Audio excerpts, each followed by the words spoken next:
Gideon's Handbook for the Accidental Supernatural Tourist, the G.H.A.S.T. by Professor William Alistair Gideon. Believed to be the first draft dated 1891 introduction. The strange and somewhat disturbing tale I must recount did occur to the best of recollections exactly as it is described in this account. Failing my memory or my sanity both being called into question by my own scientific objectivity. I will state in my defense that other than this event up unto now I have only witnessed miraculous events through the rather fine German optics of my Pillischer Microscope. I would hasten to say that even those incredible discoveries pale when compared to the events in question. I confess the likelihood that any reader of this recounting shall disregard this accounting by the deep melancholy caused by the anniversary of the loss of my wife. If it were merely what I witnessed, I may have done so as well. That possibility is greatly limited by the accounts of other witnesses who had no part in the mourning of the loss. This combined with the medical notes by the rather respected London medical practitioner Dr. Frederick Treves, who assumes me that I am in full possession of my faculties. Who clearly, carefully and with methodical diligence noted the rather unusual injuries of his patient. Then combined with the accounts of his patient, one Mr. Michael David Thatcher, a man of the community in good standing, who also as I having no reason of history of weaving fanciful tales. I will add that Mr. Thatcher, even after serving 5 years with the Royal Navy of Edward VII, is the only nautical man of my acutance who is not in possession of a sailor's tale involving mermaids. Some may believe that this is more due to his dislike of strong liquors than for a gauge of his personal integrity. I will state here for the record that I have found no account of his honesty nor his integrity being brought into question. So furthermore I have documented his account as well. That combined with my own recollection are, I hope, clearly expressed here to create an accurate depiction of these events. That is all that I will say on that matter. Furthermore, here are some increments that may help dissuade you from seeking what man was never meant to find. First and foremost, once you have seen through the pallium you will always see it. For once mortal eyes have gazed upon the darker worlds. Chapter 1. The Confession of My Strange Predilection. I must take this opportunity to confess my growing preoccupation with the subjects of discussion.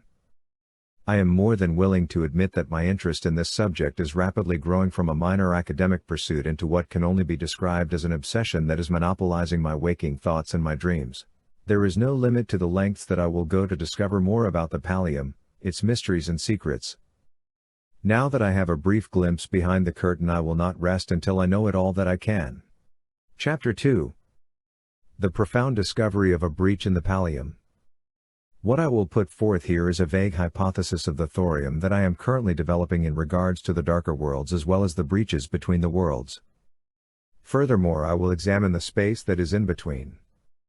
It is neither our world nor is it one of the darker worlds, for I believes that there are many darker worlds. The place that exists between our world and the darker worlds shall henceforth be called the pallium. I have chosen this term for its simple versatility to define decisively the aspects of the topic at hand. The word's common usage came to us from borrowed from Latin pallium, a cloak, or sometimes to cloak.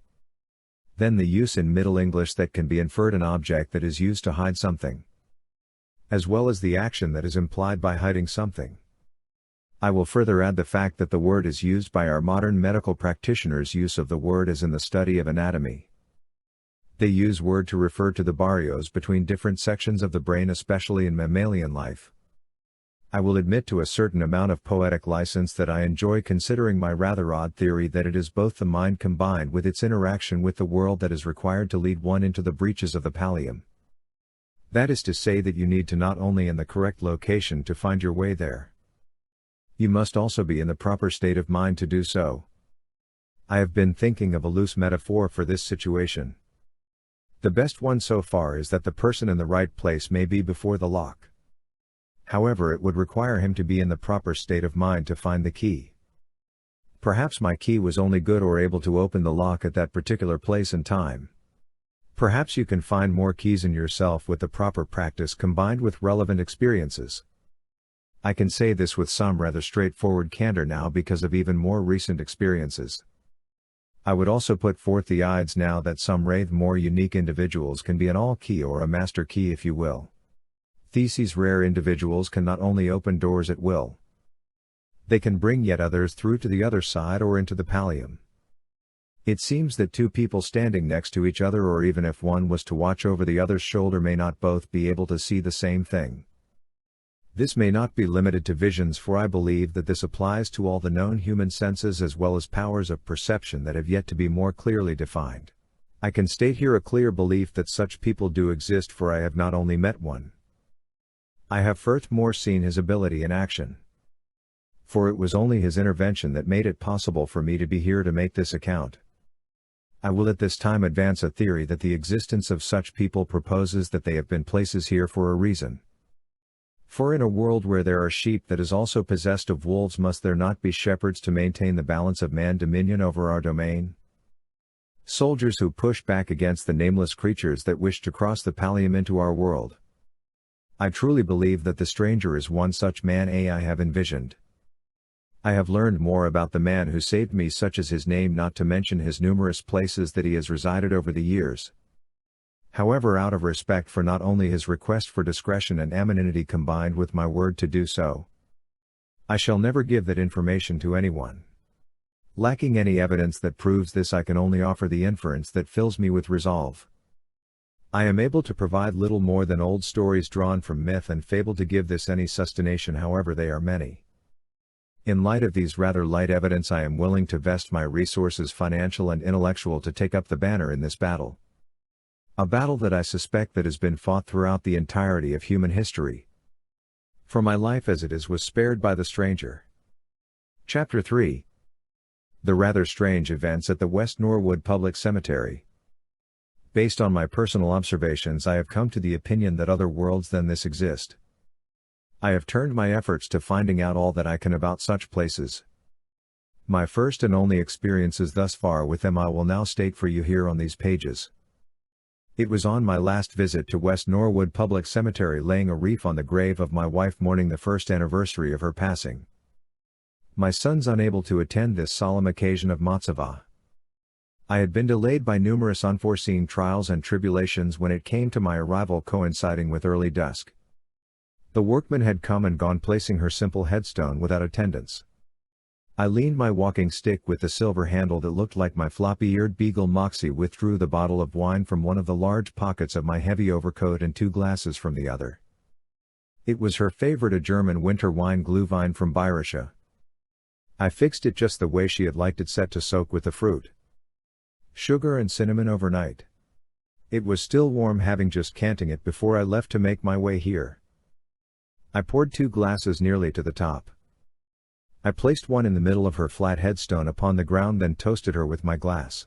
I spoke to her as if I had not seen her in a long time. I must have finished my first glass with notice and refilled at once, watching the steam drift softly up these, lacking any breeze to disturb its journey. My thoughtless maunderings, as if we had not seen each other for a very long while, lead me to distraction, for the time escaped me. I told her of the boys and all that had transpired since she had last seen them on her deathbed. Before I was aware, the sun had set, and day had departed. The glass on her grave had ceased to mist and appeared to have grown a layer of frost upon its top of its fluid content. It also seemed to be reduced to less than 1/4 of the content that I had dispensed. Even the canter in my hand that had been so warm that it was difficult to hold in my ungloved hand now bit me with the cold that it held. I wiped the sadness away from my eyes, longing to not let this day bring me into my previous melancholy of the past year. Today was a time of letting go of the pain and sadness. It was duty, and now I would be encouraged to wear less clothing that indicate mourning, perhaps donning a tie that would show some indication of color. However, the clothes had become comfortable in more ways than just the fit that occurs when you become shaped to you over time in the living of life. It was not auspicious to remain in the cemetery after the day had departed so long before. I finished my drink, then headed in the direction of the gate after I said my au revoirs to her. Before I left her place of repose, I remembered myself, fumbled in my pocket for the perfect stone that I had found in our garden, placing it on the newly set headstone. Now armed with a determination and my walking stick, I departed with my sorrow supposedly lessened by this experience. In truth, the only thing that could lessen my pain would be having my beloved return to me. For since my childhood, sharing my pain with her was the only thing that had ever lessened my suffering by any considerable manner. Upon my arrival at the egress, I found that the enormous iron contrivances had been closed and locked since the time I had entered. I turned my attention to the small 2-story caretaker's house, bidding the gentle man who maintained the large facility to open the gates as to aid my departure. When I was distracted by the sound of giggling coming from behind me near the rose bushes that had been placed soon after my wife's introduction to this place, I moved unhurried to find what I thought to be the children of the man who maintained the grounds. The sound leading me away from the house until the blue flame of the blue gas light above the door of the home was lost from sight. The flame was not the only thing that I had lost. In the intervening period I had managed to lose myself quite well. There was nothing to do but give up my search for the playful child, again focus on extricating myself from this odd predicament. If I did not find the house soon, I would have to knock the man from his bed to achieve my departure. With every one of my steps towards my egress, the tinkle of laughter came closer to me from behind, causing me no end of distraction. I could feel no less interested in what was behind me, just to what lay before me. However, my constant looking over my shoulder at what looked to my eyes as a child scampering from behind headstone to mausoleum, then out of the corner of my eye running from statue to crypt, by my distraction leading deeper into the monochrome maze. The maze being created cold stone and soft winter-dried grass that looked black beneath the light of the slender sliver of moon. The sensation of being followed lacked any feeling of dread and foreboding that recollection brings to mind. I was very relaxed considering the situation at hand. It was as if I was slowly being captivated by a place that should have instilled fear in me. The clear crisp night seemed to have an enchanting nature to its soft cold breeze, lacking the malicious intentions that were hiding in its deep shade. I was not of a mind to recognize the dangers that lurked just out of sight. Concern over my situation did not mount until I found myself descending the rough gray stairs leading to the necropolis, lending legend to stretch miles beneath the city. I turned to retrace my steps back to the gate. That is when I first caught sight of the source of the childlike merriment that had obviously led me astray. I was now certain that the sounds had been misleading my footfalls into a rather awkward and vulnerable set of circumstances. The little girls could have been twins in their matching white dresses. It was their faces that gave me cause to pause in my curiosity. The light of the moon coming down between the bare branches of the ancient oak that the two apparitions leaned out from behind either side of, regarding me. Their faces smiling, faces that seemed as large and flat as dinner plates, revealing more teeth than associated with human anatomy, which I considered myself more than familiar with given my studies made at university early in life. I could see clearly more than 28 teeth that would have been associated with the childlike stature of the youthful appearance of my now apparent pursuers. I was forcing myself up the steps towards them when an inhuman cry came up from the silence of the faces of the now demonic cherubs' mouths. The sound was possessed of physical characteristics, sending me to fall down the steps while turning my blood to ice. Against the wall beside the locked iron gate to the subterranean tunnels, the faces disappeared behind the tree that clearly visible to me still near the bottom of the steps as I stood to my full height. I could see from the tree's top to its roots as the eerie sight of their faces vanished. Yet two identical faces appeared from behind the cornerstones at the top on the ramp. I protested feebly in objection to the now terrifying antics, stating that they have taken the game too far. They grew more ghastly as they made their way down the steps, mirroring each other's horrifying parody of human movement. Each step disjointed and seemingly crippled. They were dragging large objects behind them, indicating the only difference in appearance, for one was dragging a length of wood that must have constituted the considerable majority of the bough of a tree. That not being adequate to disturb my mind, the other had behind her a large bone. Understanding that this description fails to properly demonstrate the magnitude of the object, the only comparable comparison I can make was the leg bone of the woolly mammoth of the Great Plains that I saw on display at the museum attached to the Royal Institute of Science in London. That was not Ossip Shumakov's original discovery, but a slightly smaller specimen of the species that put on display some 10 years ago. The bone that one of the now demonic creature drug like a club looked longer than she was tall. I slid slightly to my right away from the wall looking for a place that I may scale to naked rough stone of the wall when I found the cold iron gate to Necropolis to be wide agape. Finding few appealing options, I entered slamming the gate behind me. There was no light in the tunnels to speak of, leaving the pale moonlight that came in through the bars illuminating little but the bare mouth of the passage. I was little enticed to go deeper into the crypt, leaving me slightly less desire to confront what was now almost to the gate, knowing that it was closed but not locked, for the large metal bolt was recessed into the housing, needing a key to secure it. It seemed obvious to me that the malevolent manifestations of my torment could just reach out and pull the gate open. This must have failed to occur to Duo, for they struck the gate with their frightening weapons. Only once did it actually cause the gate to move in any way open. For once amongst the 8th attempt of the alternating assault, the bone struck the gate, causing it to vibrate in such a manner that it sprung open about a quarter of the way open. In my fear I sprung forward, grabbing it, slamming it shut again. The demon, striking with the large bow, leapt at me, trying to grab my hands through the bars. I almost pulled away in time. A long nail scraped the back of my hand, causing a large gash, drawing blood immediately. Even with this injury I pulled back before she, I say she with great reluctance at this point, lacking an appropriate substitute, the harpy. Succubus. These words seem more appropriate, yet still not enough to encompass feminine pronoun for ghouls, if it exists, escapes my reckoning. Since their first appearance all innocent guys had fallen away since that first scream, more dissipating with the passing of time, still leaving me unsure what less human a direction the look of them could display. Pulling my hand to me protectively, getting my blood on my best white shirt. The ghoul's attempt to take hold of me failing, she grabbed the cold iron bars where my hands had been, causing it to produce one of those terrible screams again as I fell back, scrambling away from the sound and even more terrible visage. Just by the hands of that foul ghoul touching the bars caused its skin to burn and blister, seeming to require a great effort to dislodge its hands from the bars. In the ghost of my vision the bars seemed to glow with the heat from the contact. I fumbled in my Koopman's magic pocket lamp, it being the last thing that my wife gifted me before her passing, a marvel of modern technological advancement and extravagance at the price.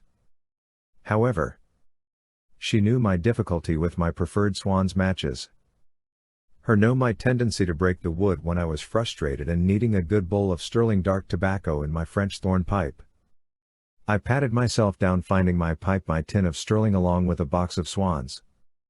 I promised myself a cup of tea and a bowl of sterling if I managed to extricate myself from these incredible circumstances.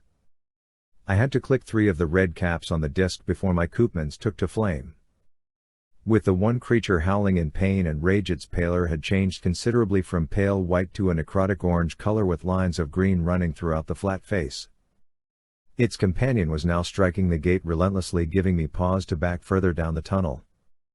I was granted the faintest light from my impressive modern contraption. I was incredibly grateful for whatever light it did cast. The fear was weighing on me immensely, yet as I traveled down the passage I could feel something else growing. I could not place the sensation, for it was beyond my experience to classify it. The further I traveled down the passage of the vast necropolis, the more it felt as if the world was twisting in some unseen way. Not alone, it was content taking my stomach as its travel companion. I did not wish to travel deeper. Nor did I want to face the creatures, so I could depart. I staggered past carved white stone accentuated by dramatic contrast, the cold black iron.